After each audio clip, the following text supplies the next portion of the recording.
So you come here, you love Americus. How does Americus see you and welcome you?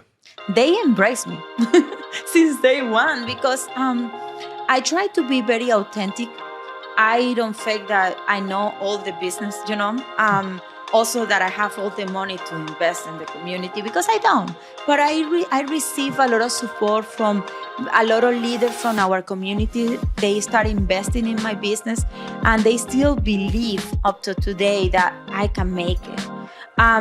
These people came to me and say, we want to help you. I told my story and they say, we want to invest on your business. We want you to be successful.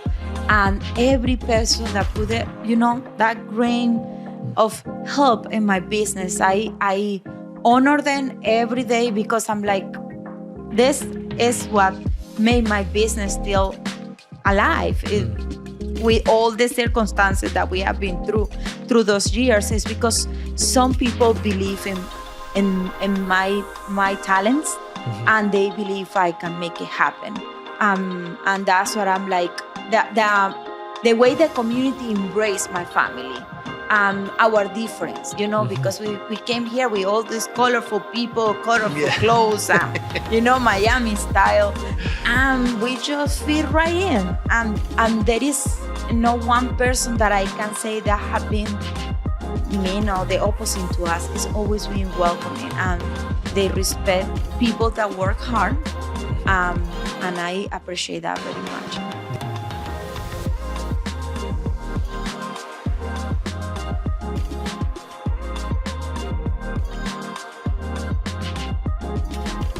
Welcome to the Americus Podcast, where we pursue what it means to become a next level neighbor, creating a place we enjoy with the people we love. Today, I am joined by Elena, Carne, Lorenz. Elena, thank you so much for coming on the podcast with us. Oh, thank you for having me. This is an exciting opportunity. Thank you. Yeah, we are thrilled to have you in the studio, Elena. Your story already, as I've already heard a little bit of it, is full. It's inspiring. Originally from Venezuela, then moving in 2003, I think, yes, as a political refugee from Miami, and then to Americus. So we'll talk a little bit about that. You have your own clothing line called T31. You're also contracted by manufacturers here, and you're continuing to grow a manufacturing company here. So you want to continue to build that. You're an entrepreneur, a mom, you're a wife, and the list goes on and on and on. So we're excited to have you. So we're going to get in all to that today.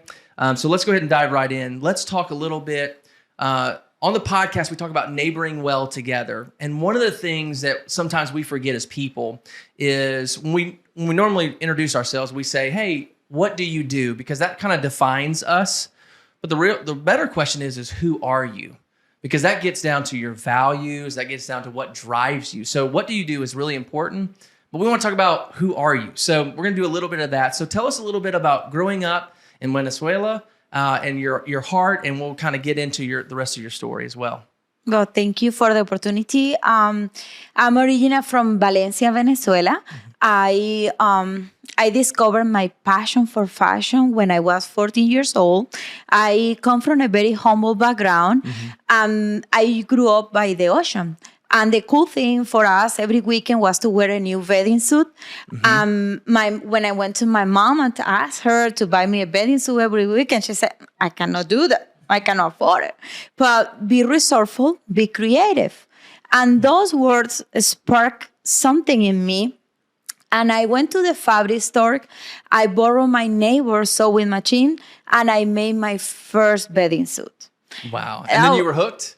I was hooked because I was wearing a cool, different bathing suit, and at the same time, my friends loved them, and I started making bathing suits by order for my friends. Yeah. I started selling them.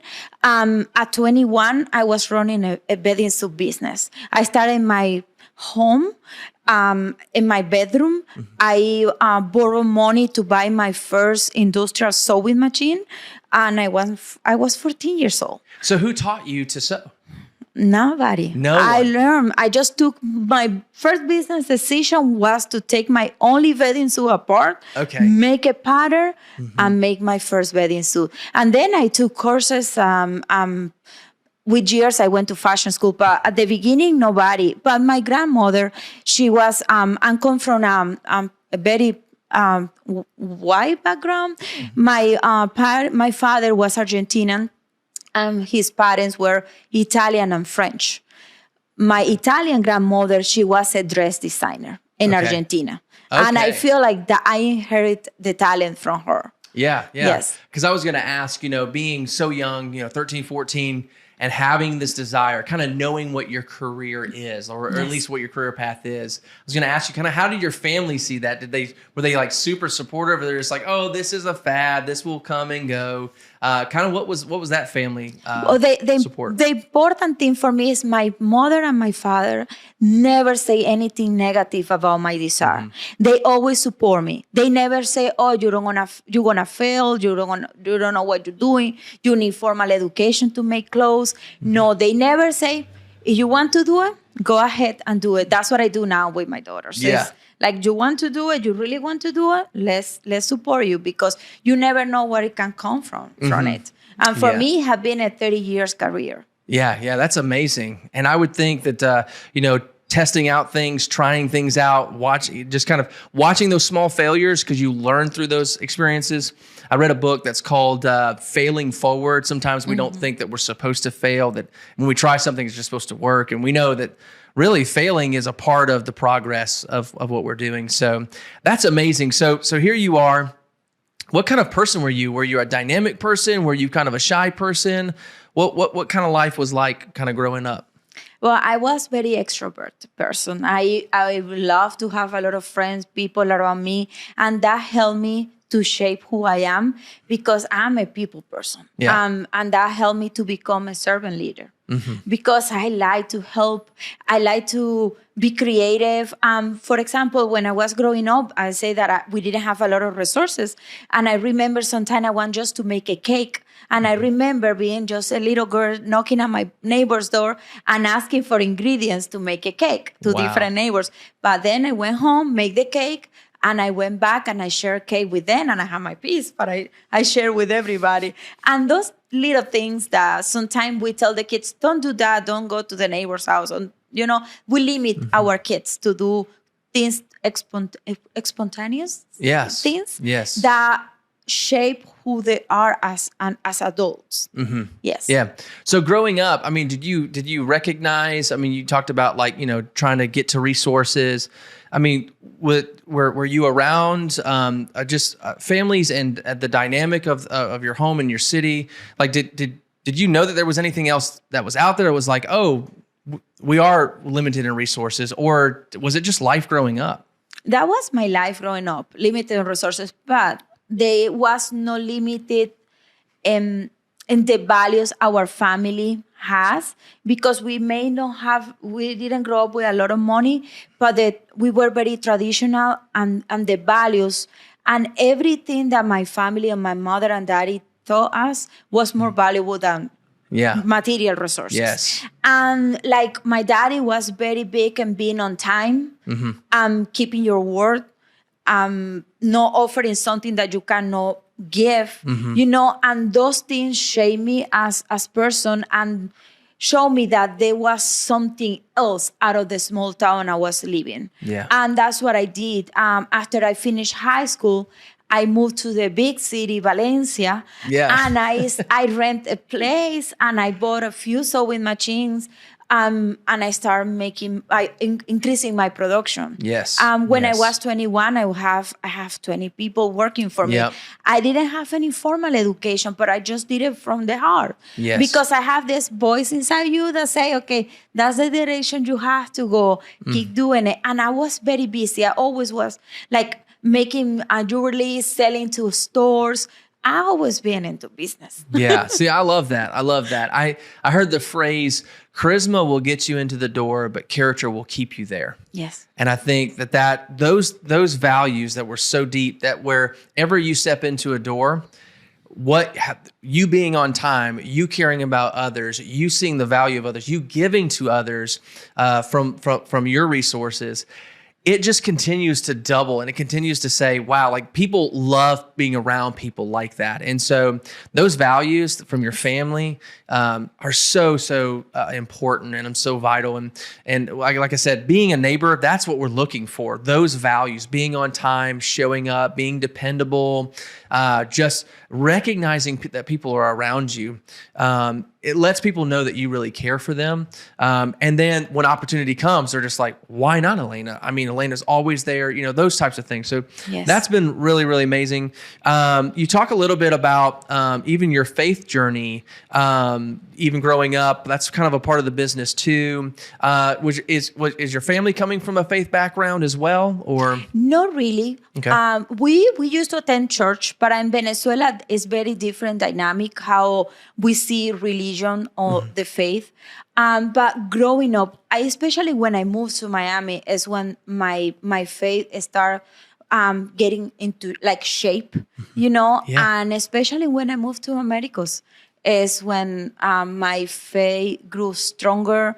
And I discovered that voice that always was inside me telling me what to do or where to go or where to take an opportunity. It was the voice of God, God, Wow. That voice there that I never knew, but I knew it was there. Yeah. And when I moved here and I started hanging out with friends that are very knowledgeable about religion and faith, I discovered like, okay, this is God all the time telling me where to go and what to do. Yeah. But the values, the love, that always was there in my family. Yeah. And they take care of each other. That those things that's what God wants us to be. It's just love each other, take care of each other. That was there in my family. Now, that was the foundation. Were you the oldest, youngest? Were you the middle child? I'm the boss. You're the boss. All right. Yes, I'm the oldest. Okay, I was about to say some people that are youngest are like, I'm the boss. But I'm the oldest. But our age difference is 1 year apart. Okay, with 3 siblings. Okay. I'm like, but yeah, I'm the boss. Okay, that's great. That's great. Okay, so you're 21 years old, right? You're running this business. You've moved to the big city. What happens in 2000? It was 1998. 1998. Okay. Yes. So what's happening during this time that's gonna get you to be moving into Miami? So tell us a little bit about that. Yes. Well, everything started changing in Venezuela in 1998. I was I was like about 19 years old. But in 1998, we have a new government. Okay. It's when Hugo Chavez won in Venezuela. And he offered a socialist government that caused a lot of distress. The country started collapsing. When he won in 1998, but in 2000, he started persecuting people that was against him. The small businesses start having trouble because we were buying material from the United States, and the money change and the inflation, everything start collapsing between 1998 and 2002. Yeah, it was a disaster. Yeah. There was in 2002, it was a national strike. Yeah, and the father of my kids, he was a politician in Venezuela. Okay, and he told me, we need to get married and leave because they want to arrest me. We got married 3 days after. We have to come to the country. He said, we need to go to Spain or Miami. And I told him, I don't know. I don't have idea. He said, just pack one suitcase. We have to go. And we came to Miami. Immediately, we went to an immigration office and we asked for political asylum. It took a couple of years to be approved. But we were able to work legally. Yeah. And we were able to obtain the political asylum. 10 years after, we were able to become American citizens. Wow. I'm very proud to be an American. It's an honor for me to be able to choose to become an American. Yeah, that's amazing. It took years, but it was worth it. But it was scary because, you have to live with a suitcase. And I always tell he say, bring the most important things in your suitcase. Imagine that, you have a business, you have the family, you have everything. Yes. I brought high heels in my suitcase because that was the most important thing in that moment. That Yeah. was the only Yeah. thing. And I'm like, my high heels. Yeah.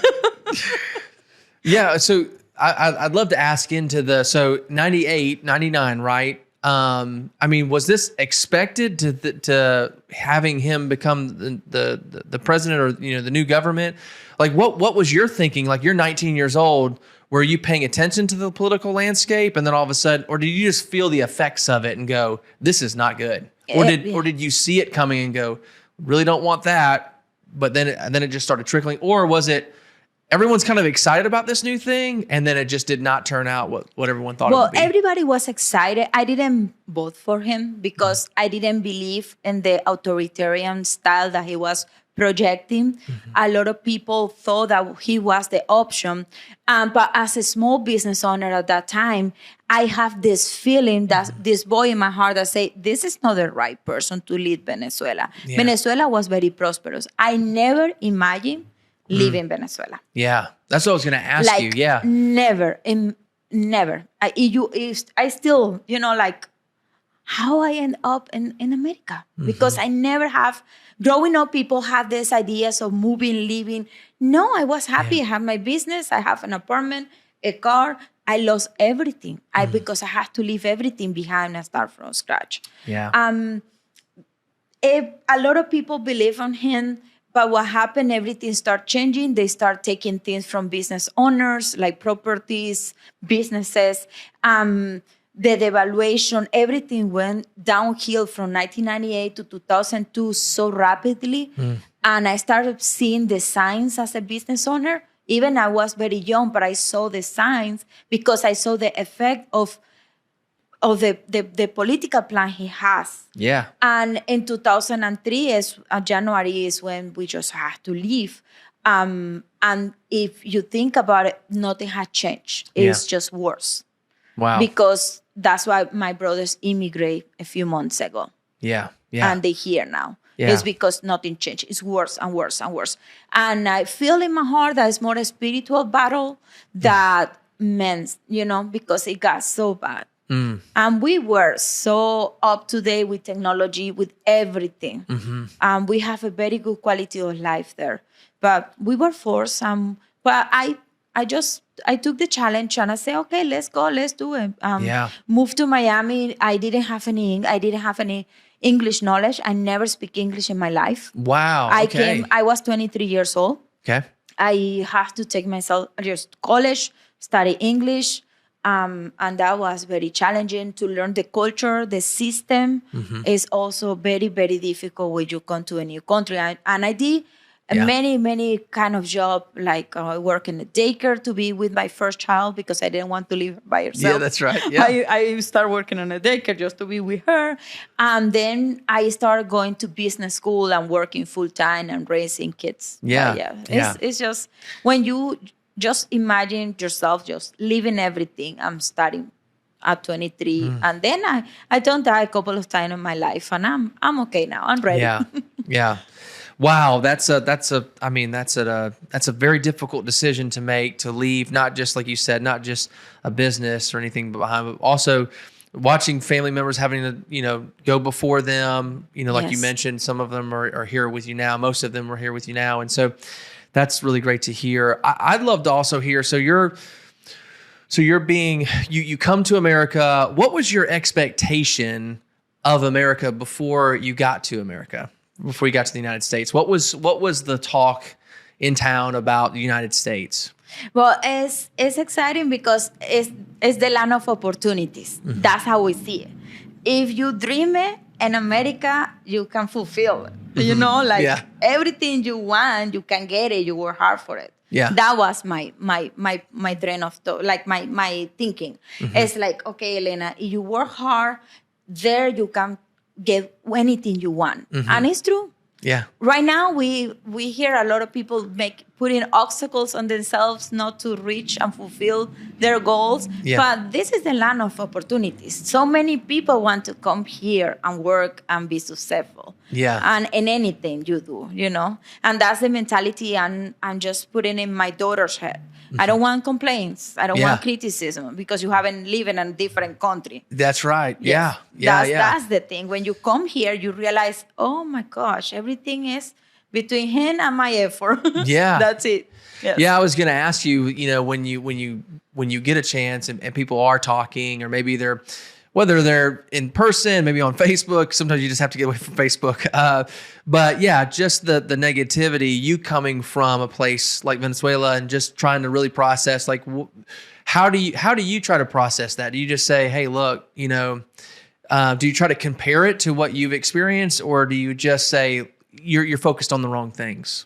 That's what I do. I do tell people this: you focus on the wrong thing. Let's focus on the positive, because if we just watch all the negatives that are going on, everything is going to be negative. Mm-hmm. But if you focus on the great things we have, and I'm reading a book, and the book is saying that sometimes blind people appreciate life in a different way than us, because they appreciate the smell of coffee, mm-hmm.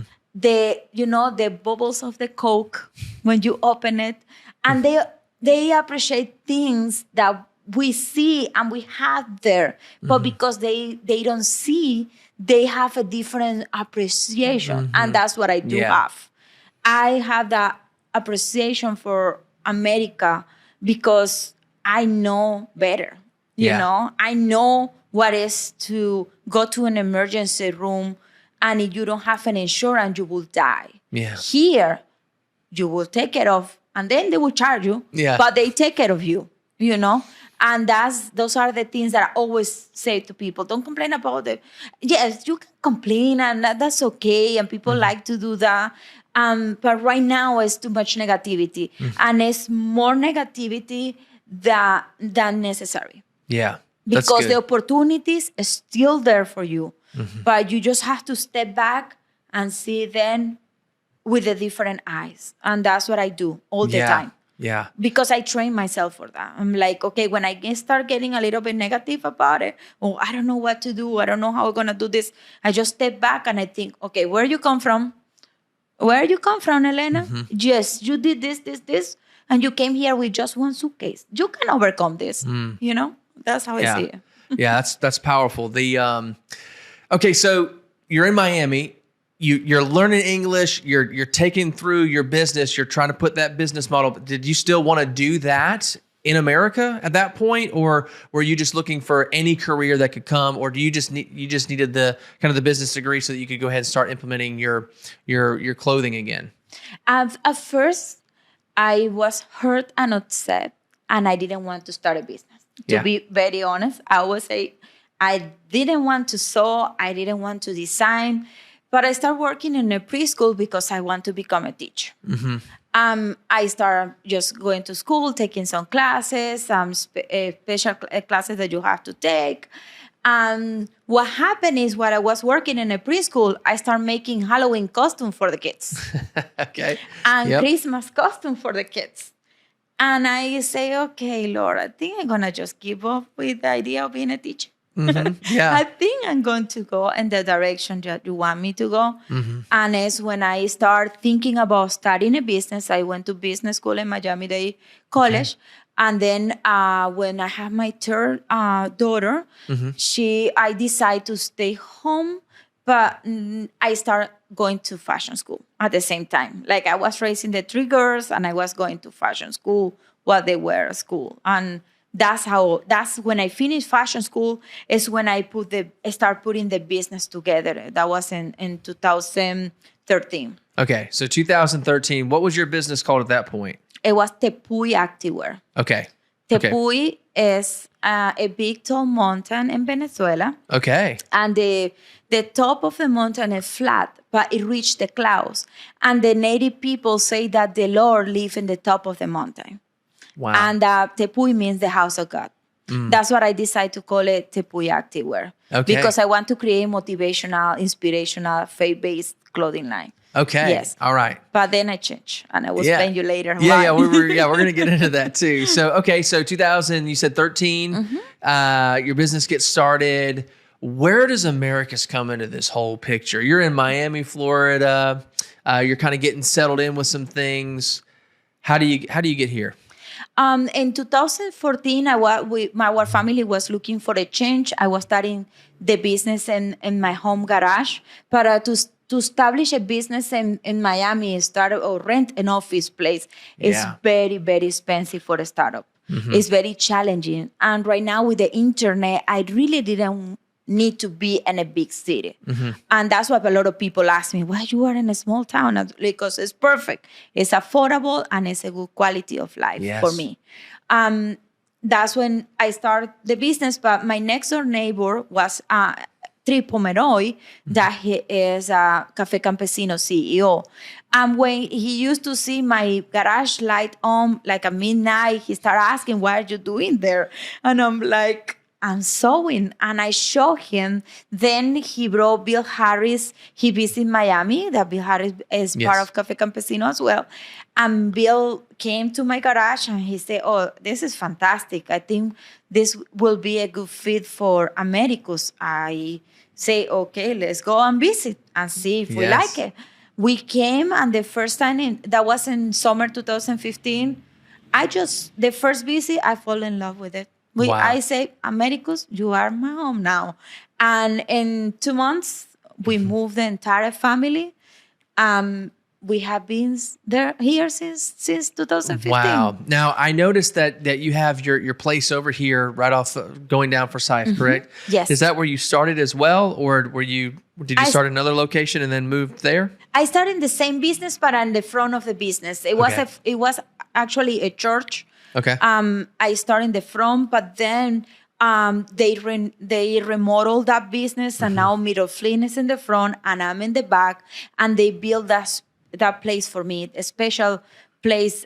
It was designed for a small manufacturing company. Yeah, and it's awesome. A very beautiful. I love my office. Yeah, and so you come here. You love Americus. How does Americus see you and welcome you? They embrace me since day one because I try to be very authentic. I don't fake that I know all the business, Also that I have all the money to invest in the community, because I don't. But I receive a lot of support from a lot of leaders from our community. They start investing in my business, and they still believe up to today that I can make it. These people came to me and say, we want to help you. I told my story, and they say, we want to invest on your business. We want you to be successful. And every person that put it, that grain of help in my business, I honor them every day, because I'm like, this is what made my business still alive. With all the circumstances that we have been through those years, is because some people believe in my talents, and they believe I can make it happen. And that's what I'm like, the way the community embraced my family, our difference, because we came here with all these colorful people, colorful clothes, Miami style, and we just fit right in. And there is no one person that I can say that have been mean or the opposite to us. It's always been welcoming, and they respect people that work hard. And I appreciate that very much. Yeah, that's great. I've felt too the same welcome, the warm welcome here. We moved here in April of last year, and like you said, just kind of getting out and just making yourself kind of vulnerable, right? Just saying, hey, I'm here. I want to hear from you. Tell me a little bit about what's going on with you. Tell me a little bit about the city. And people really enjoy that. People love talking about Americus that are from here. They want to kind of share what's going on and their hopes for Americus. So I feel like I felt some of the same experiences that you had. And so I'm glad to be here. I'm glad to get to know you and get to know your story. So, okay, so now you're in Americus with your family. You're getting settled in, and your business starts moving, right? You're starting to go to conferences, events, and what are you doing at these conferences and events? Okay, basically what I was doing is selling and promoting my clothing line. I was making activewear at that time, making leggings. That was my first product that I started creating. tops with faith-based messages. That's the one I'm wearing today. I started going to, like, I was traveling to more than 10 states around the country. Yeah. And I was going to fitness convention where they educate fitness trainers to like they promote the education they need to train others, and that's what I was going. I was going to all these conventions, and it was going in 2018 when I finally found, okay, this is the direction, because at the beginning I was trying to wholesale, like a small entrepreneur is trying to do many things to see what's stick. Yeah. And when I discovered the business conventions, the fitness events, it was just a perfect fit for my business, because ladies want to support ladies that have a purpose and a mission. And when I explained what I want to do for our community, to hire more people, to train young people to sew and work for me and with me, everybody loved the idea. That was between 18 and 19. Yeah. And then COVID happened. Yeah. That's what we're about to get into. And I just love your story so much because, I mean, part of what you're saying is you have a very amazing story, but you really want people to understand your work ethic. Like, I have a great story, but don't let me just be the story. Don't let me be the poster child for something, an image for something, a symbol for something. I just want to let you guys know I'm here. I want to be successful. I want to help out with the community. I want to support the community. And I just love that, because as I've been talking to you and kind of reading some of the articles that are about you, it's very much like, yes, there are things about me that may attract you to me and want to hear my story. But at the end of the day, I do work and I'm really good at it. And give me a shot, and give me your value, give me your volume, and we'll get it done. It's not just so you can put something on a Facebook post. It's I get the work done. So that's what I've noticed about you, and I really appreciate that. So yeah, so you're going, you're on the grind, you're rocking it, and then all of a sudden, this very small thing called COVID-19 explodes, and you're like most businesses that are trying to expand. You're hit by that. So tell us a little bit about your experience with COVID-19 being a small business. For me, as a small business owner, in March, it was a very confusing month, because I was coming from a very successful 2018, 19, full speed. And I was like, I always think about a train running, fast, and then you get a wall and everything stopped. That's what happened to my business. I have a full schedule for 2020, everything organized. I have my sales goal, the products that I need to make, all my orders in line, everything, because it was start the year. In March, Friday before the end of March, I received a call from my customer. They say conferences are canceled. Orders, we don't need the orders because we canceled the ROM. We don't need the leggings that we order because we don't want to have an event. And that was the last week of March. And I was like, okay, what I'm going to do? Yeah. I hit that wall. Friday, I went home and I decided to just buy paint and paint my house, because I'm like, I need to be busy, creative, to think. It sounds crazy, but that's what I did. Yeah. Because at the same time, I was facing a life-changing experience. I was getting divorced. And that was everything at the same time. When that Monday, the last week of March, I told my mom, I said, I'm facing so many challenges, but I know where I can find a little bit of peace. I'm going to the office and I'm going to sew. I'm going to make 1 legging, 2 leggings, 3 leggings. Eventually, when all this is figured out and everything passed, I will sell that. And I will have some merchandise to sell. As soon as I was getting that day on my office, the phone was ringing and I saw in a caller ID that was Phoebe Putney. And they were calling because they need help mass producing the face mask, and they found out that I have a small manufacturing company right here in the backyard, you know? Yeah. And I say, without hesitation, they told me, we cannot pay, we need volunteers. I didn't hesitate. And I would talk to the people that were working with me, my team, and say, let's do it. Let's put everything in. And what my prayer and my thought was like, okay, God, if I take care of this, you will take care of my family, because my family depend on my business. And if I don't make money, how am I going to support them? 3 kids and a mom. And that's how my business hit a different path that start what we are working and becoming today, you know? That's right. Like with that, yes. Yeah.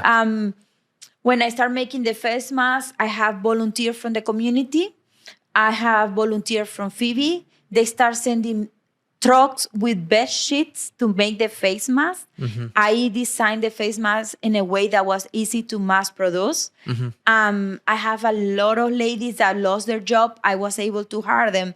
I use all the resources I have for my fitness conventions. Yeah. I use every dollar just on the face mask making for the hospital first. Wow. At that point, I remember I started receiving phone calls and donations and saying how we can help you to keep going. We know your situation, your personal and business situation. A lot of people say how we can help you. And then some in the community, they started GoFundMe. Georgia Power gave us a donation, and we were able to buy 4 sewing machines and 3 cutters, industrial cutters. And we were able to pay ladies that needed the money to eat and feed their family. Yeah. And it was just a wonderful thing, because people from different backgrounds, that like different colors, backgrounds, language, because I have a lot of my Hispanic community helping me. We all came together, and it was magical. It was beautiful to see all of us that we never imagined being together in a room, working together. I was able to make more than 35,000 face masks. 35,000 face masks. Yes. Wow. Yes, I remember cutting 5,000 masks at a time, me, because I was the only one that knew how to use the cutter machine. And my business donate more than 35,000. And we donate not just to Phoebe. We start donating to Augusta, Columbus. We went as far as the Navajo Nation. In Arizona. We donate, I don't know how many right now, because it was so many when they didn't have any resources to buy or to obtain face masks. We donate them.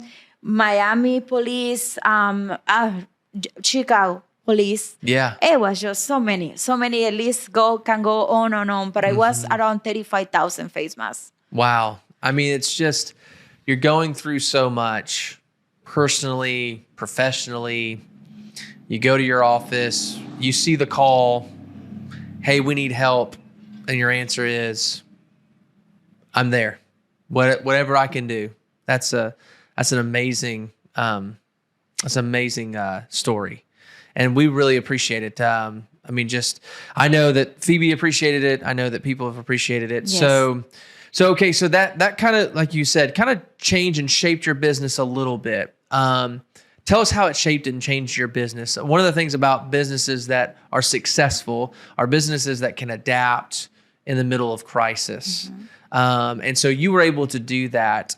So you kind of added to, really, or you continue to refocus. Tell me what changed. Okay, for me, I, as Venezuelan or South American, we always find opportunity in crisis. That's when we see things. We open our mind to see things with different perspective. And when I start evaluating and thinking, all the struggle that we were having getting products from China, my pride is always being that my products are made in America. Okay. That since I started the business, it's always been my pride. Like Made in America, let's support, let's buy Made in America products. And when the pandemic hit and we realized how vulnerable we were, Wow. getting products for overseas, I'm like, how people can see this, that we need to be manufacturers. We need more. We need to produce more products. And this country, manufacturing is so important. And then what I started like doing research about businesses that want to produce their clothing lines. Like I have a couple of customers that do gymnastic. And they are in Minneapolis. And I start working with them after the pandemic. And in the research where to go next after the pandemic, because that's almost, like I say, my business survived because I just stayed by myself at the end of the pandemic, and I still working hard. It's just doing everything myself just to keep the business going and open. And that's, for me, being able to do cover all the areas in my job, it has been very beneficial. Because I was able to find a niche now with the sewing contracting.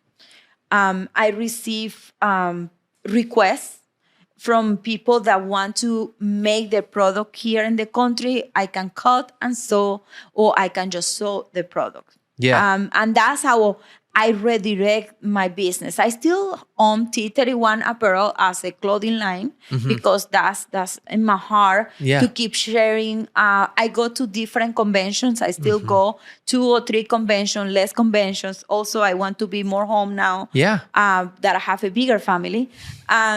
But for me, it's, okay, the necessity of our country to make more products in America. And like, I'm here, right, in Georgia, that I can receive your fabric and make anything you need me to make. So you've added that ability to not just design your clothes, but also to design other people. If they give you something, you would like to do that. And so, and part of what we do here on the podcast is, if you hear something that you really enjoy, especially if it's a business, and you're looking for someone who really loves what they do, loves making products in America, wants your business, make sure to reach out to Elena and give her some of that, give her some of the product, give her the volume, give her the design, and she would love to be a part of that and help you see your own business grow. So that's amazing. So all these things are taking place. Then we're going to kind of jump to, you get a call or an email from Washington, from the White House, right? So give me kind of a short, brief description of what took place for you to end up in Washington for. Initially, I received an email from the White House asking me to come to a Hispanic Heritage Month celebration for small businesses. I accept the invitation. A few days after I accept the invitation, I received a phone call, and they asked me to be a keynote speaker at the reception. The reception was taking place in the vice president's house. And when they called me, I was in disbelief, because I'm like, why me? Why Elena? And I asked them, why, there's so many Hispanics, Latinos that have businesses. Why are you picking me? Why are you choosing me? And they say, because the vice president read your story and she loved it. And she said that she want other women to see themselves as you. Like, at that moment, I was a single mom, and I'm like, persevering with all the challenges. That's how I was invited to be a keynote speaker.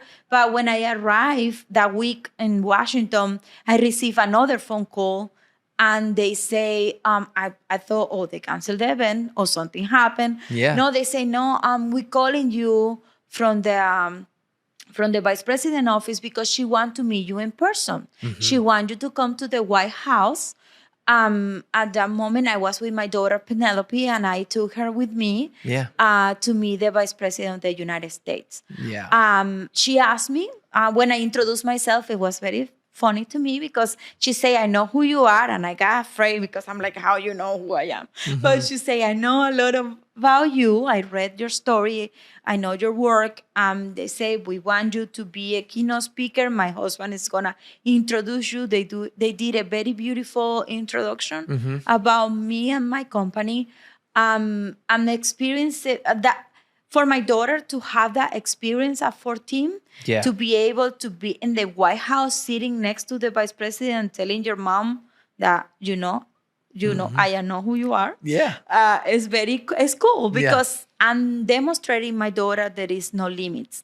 Yes. That you never know. But the only way that I can be invited there is because I'm very persistent and I work hard and I have integrity. Yeah. And all those qualities are the ones that it's not the money because I don't have that money that maybe people think I have. Yeah. But it's just like because some people and nowadays we think the only value we have is how much money we have. Here I want to say, no, it's the values, the integrity, the hard work. And the persistency is it's gonna take you far. And that day when I went to the vice president's house with my 14-year-old daughter, that was the most powerful thing for me. It's not being a keynote speaker. No, it was demonstrating, showing her, work hard, persist, and you're gonna get anywhere you want to be because your mama come from having 2 pairs of shoes in Venezuela, growing up with little. And I'm here sitting next to the vice president and she's asking me what you need, what is the reality of your business and the business like you. And I was able to express myself and tell her in English. Yeah, that's right. Yeah. I'm like, this is what's going on. This is what we need. I was very honest with her. Those are things that is amazing. That's wonderful. Okay. All right. So you're sitting there. She's asking, "What do you need?" You said, "I've got a few things." What were those things? What was that moment for you, and what were those things? Okay, one thing I say, we just don't want money. That's one thing that I told her. Yeah, we need money, but we don't want just money. We want to create more opportunities. How I can create more opportunities for my town? I need bigger orders, right? I told her about the possibility of government contracting for small businesses like mine. Like we can do alteration for the military, things like that. We can make uniforms for them. But the only one thing that I said, we need volume because I need volume to be able to hire more people. Because if I sell little here, little there, I'm never going to be able to hire the workforce that I want. Yeah. And in the sewing business, it's hard to find volume. I know I will get it eventually. That's right. But that's one thing that I told her. I need volume because I have a lot of young ladies in Americus, Georgia that want to work for me. And the only way if I can find a big customer that can provide the job that I need for my people. Yeah, I love that. And that's what I told her. Part of your story when I was reading it was that, you didn't go up there just to represent you and your business, but you wanted people to understand that there's a little town called Americus and it has a lot to offer and you're one piece of that and you want to offer, more opportunities for your own people here. And so don't just worry about me, just knowing that what we can do here, what they can do there can help out with people in everyday life. So that was a really cool part of your story is how much you care about the people in Americus. I do. And that's one thing when I saw my name with the Americus, Georgia in the bottom of my desk when I was meeting with her, I brought it home because I was so excited. I'm like, I'm representing Americus, Georgia. And she asked me, what about Americus? Tell me about it. And I'm like, we family, we familia. We want to help each other. We want to support each other. We want opportunity for everyone. And that's when she I made her think about it because it's like you say, it's not just being there and being Elena. No. I was representing Americus, Georgia because I'm proud to be an American citizen, I love that. All right. During your time there, was there a big moment that either surprised you or was there a question and answer that kind of surprised you? I'm just trying to be in that experience in that time with you that you just kind of remember, that you kind of walked away with. Well, one thing is when her husband introduced me before I gave my speech, they knew a lot of things about me and things that I have been doing. And one thing is that I want to create a program to help young ladies or young boys to learn how to sew. I would love to teach my trade because it's something that is getting, fade out because all products from different countries. But I would love to create like a school or a training program for me to teach them my trade. Because if I have been living out of my profession since I'm 14, why they cannot do? I feel like in Americus, our kids need to have different opportunities. Yeah. I can provide that with my work. I love that. Yeah, there are a few things, kind of unique to Americus, whether it's people that understand the history of Americus, that if the younger generation doesn't hear that information, it won't be remembered, or, the business opportunities, the trades that are here, that if the younger generation doesn't hear about it, it may not be here in 10, 15 years. So, I mean, it's really amazing that you're looking for opportunities like that. And, I know that I have, the design aspect of it it's really great because you get to see creativity, you get to see people enjoying their work, getting to see it. I love when I cut my grass, I see the results right away. And I would assume designing clothes, you do something, you're just like, there it is, it's done. Yes. It's beautiful. Yes. And it's unique and people get to take that home with them. So I was going to ask also, is there anything that after reflecting on that time, being there in the White House or, engaging in that environment, is there any question that that you're thinking now, you're like, oh, I should have asked that question, or you know what, I should have requested this. Just as you reflect on it, anything that you're just like, oh man, that would have been really, really great to be able to ask or say. Yeah, well, not really, because I think I told her what I need. And what we need as a community. I don't have any regrets of not saying or not doing certain things, because I went with my agenda. I knew what I need. I know what I need. I know what my business is. I know what our community needs. For our businesses to be successful. But it's just the experience to be there. It was amazing. That's awesome. Yes. All right. So you came back. When did that take place? That was October, at the beginning of October last year. Okay. October last year. And you'd mentioned before the podcast too, that also something happened in October that was really exciting about your family coming, your brothers, correct? Yes. I was able to, my prayers have been always to have my family together. I have been here for 20 years and I haven't lived with my siblings for that time. I haven't seen them in 20 years. Yeah. The government launched a possibility for Venezuelans that they can have a sponsor in America, and we can request them and they can come. If they didn't have a visa, they can come legally. They can obtain work permits, social security, driver license, and they can stay in the country. And I did that. I applied the same day the application was launched online. Yeah, there you go. And 4 days after, my youngest brother was approved, and he was flying a week after. And now he lives here in Americus. My 2 siblings and my mom are living here in Americus. And I'm full because that's my family. That's so great. Now we full circle. We live walking distance from each other. I'm going there and say, Mama, do you have something for me to eat? That's right. I need some ingredients for this cake. And let me tell you, my brothers, I keep asking because they are engineers and they work in the oil industry their whole life. Yeah. I asked them if they want to leave to a different state or city. They say no. They love Americus. That's great. They feel home and they feel welcome. That's amazing. And they working hard since they got here, doing different kind of job, landscape, working at a hotel, all the jobs that we do. They happy. They work hard and they say, no, we staying in Americus. We don't going anywhere. That's amazing. Yes. That's amazing. Had they ever taken a trip to the States before, or was it just that the first time in October? It's the first time. Okay, first time. Yes, okay. the first time, because they didn't have a visa. To obtain an American visa is very challenging when you know, like from Venezuela. Yeah. We don't have since Chavez took place, the government took place, they closed the American embassy. Oh, wow. And that was almost impossible to get a visa. Yeah. Yeah. Wow. Yeah. All right, so let's talk a little bit about just the future of Americus. We've talked about the past and even some of the current things that are taking place.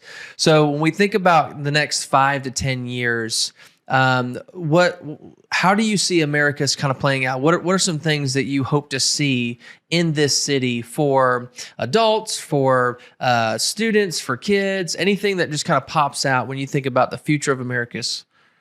Well, for me, one thing that I would like to see as a mother of a 19-year-old is more integration between the university and the city of Americus, because all these young people, like I have been working very closely with GSW, with different students, and they come and do internship with me, and they took classes, and I help them to create projects and all that. But I feel like we need more integration and also more entertainment for young adults. Yeah. That's what I would love to see, because I see my daughter, we talk and say, oh, I would love to have a movie theater, you know, something as simple as that.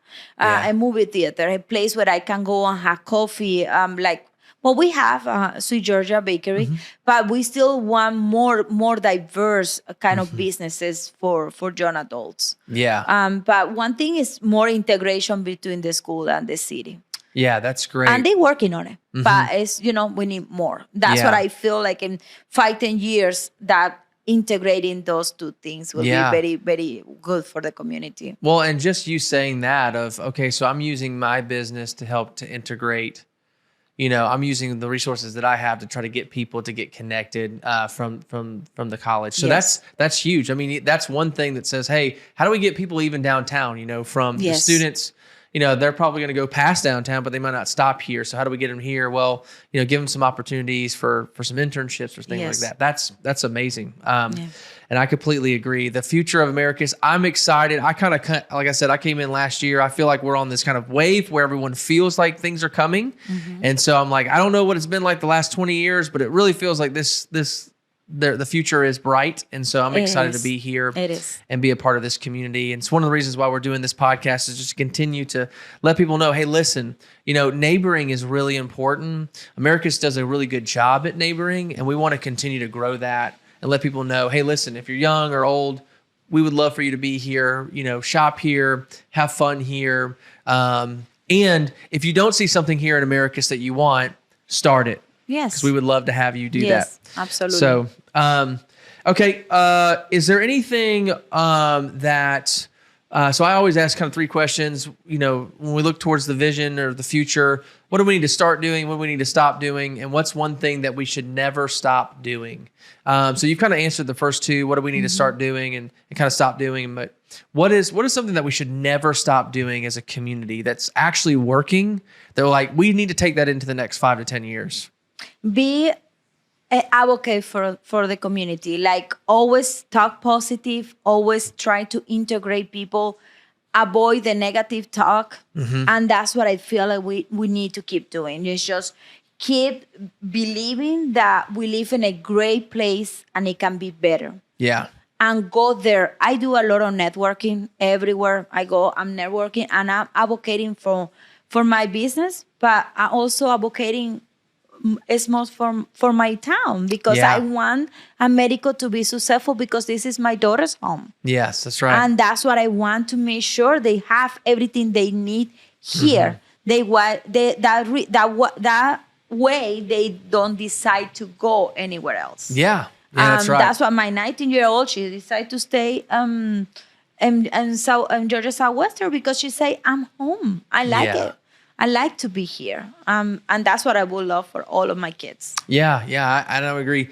So, when you see some, like, let's say you're talking to someone that you're working with, or maybe just a friend, a neighbor, Do you try to encourage people? Like, how do you encourage people that are kind of that negative, like, oh, they're coming, they're kind of sharing?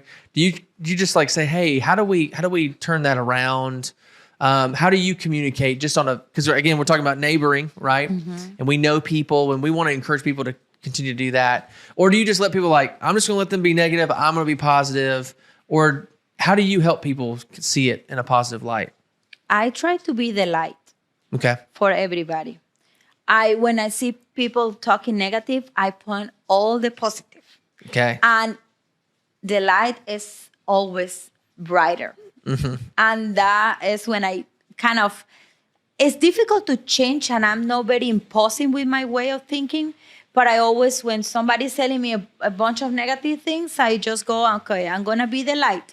Mm-hmm. And I say, okay, but think about this, think about that. And I know people that change their perspective about Americus after I told them all the positive things. Yeah. Because they never saw it that way.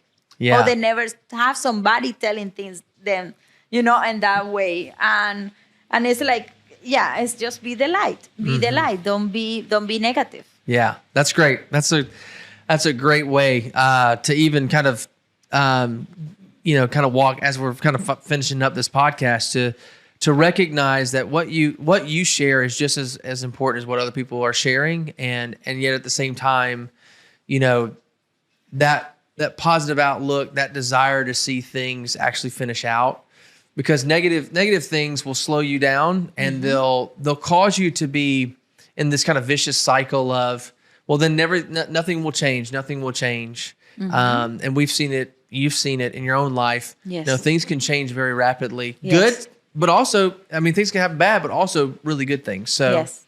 So thank you for sharing that. So we're going to kind of start landing the plane a little bit. I got a couple of just rapid fire questions for you.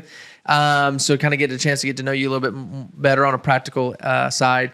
So these are kind of like random questions kind of out there, but they're just great. So we are in, what is it, July. What's your favorite item that you've bought this year for yourself or for someone else? Oh, okay. I went to Jamaica for my honeymoon. Okay. And I bought this beautiful octopus in wood. It's wood crave. Kraken, something like that? No, it's just handmade in wood.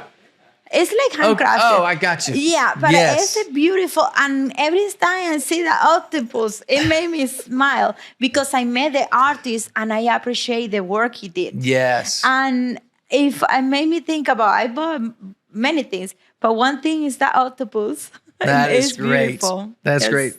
You mentioned a book. Do you have a favorite book that you love to read or that you have read that you encourage other people to read? Well, I read Isabel Allende. It's a Latin American, Chilean writer that I always read her books.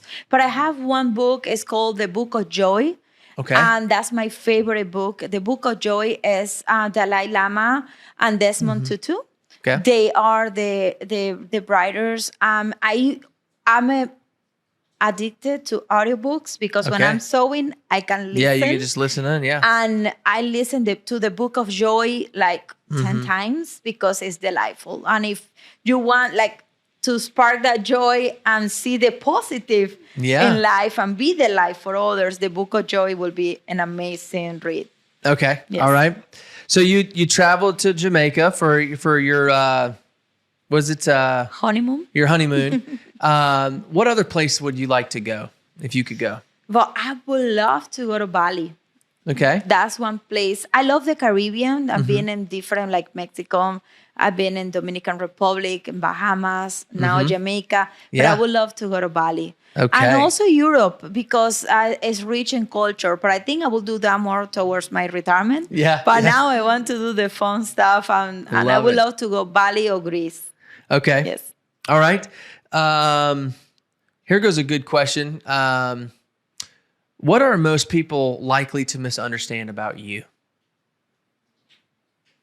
The people, I believe one thing is they think everything is easy for me. Like, oh, everything is easy. Oh, they think I'm Superwoman. Yeah. That's one thing, especially my family. They think because I do everything, she's superwoman. She can handle it. But I'm not superwoman. But one thing is that everything has been easy. It is not, but it's the way that's what I think is people misunderstand and me. Yeah. Okay. All right. Are you, sometimes people are not app people like on their phones, but, if you had to delete all but 3 apps on your smartphone, which ones would you keep? The Bible app, my Audible app, and my Facebook app. There it is. Solid answers. Solid answers. All right. One more. You're such a hard worker. You have so much grit. What does it look like for you to relax? What do you like to do when you relax? Well, that's what I'm learning now after I get married to a wonderful man that is very calm and he likes to watch movies. I'm learning to sit still and watch movies. That's what I'm learning. And also we sat in the porch and I have my coffee and we decide not to have a lot of decoration, but plants. Wow. We take care of the plants. We enjoy that, but I'm learning because I found an amazing partner and he like peace. And I like peace too, but I'm very hyperactive. That's right. But I'm learning to sit down and watch a movie. Love it. Yes. Love it.